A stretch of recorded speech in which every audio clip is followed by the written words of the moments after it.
Welcome back to our channel. In today's video, we'll provide you with a complete guide on how to report a specific post from an Instagram account. If you come across a post that violates Instagram's community guidelines or terms of service, it's important to report it. Let's get started with the step-by-step process. Step 1. Open the Instagram app on your device. Look for the familiar icon resembling a camera and tap on it to launch the app. Step 2.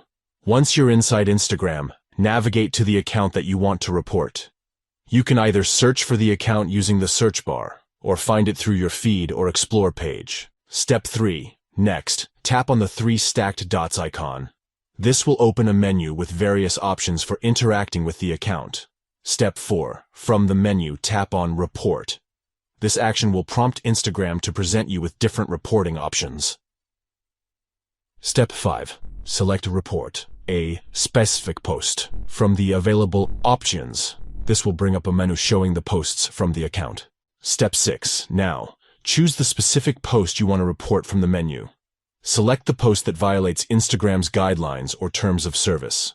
Lastly, just like with any report, provide the reason for reporting the post. Instagram offers various options to choose from, such as it's spam or it promotes violence or harm. Select the most appropriate reason that aligns with the violation you're reporting. By following these steps, you can effectively report a specific post from an Instagram account, helping to maintain a safe and positive community on the platform. If you found this tutorial helpful, please consider giving this video a thumbs up and subscribing to our channel for more informative content. Don't forget to hit the notification bell to stay updated with our latest videos. If you have any questions or need further assistance, feel free to leave a comment below. We're here to help. Thank you for watching, and we'll catch you in the next video.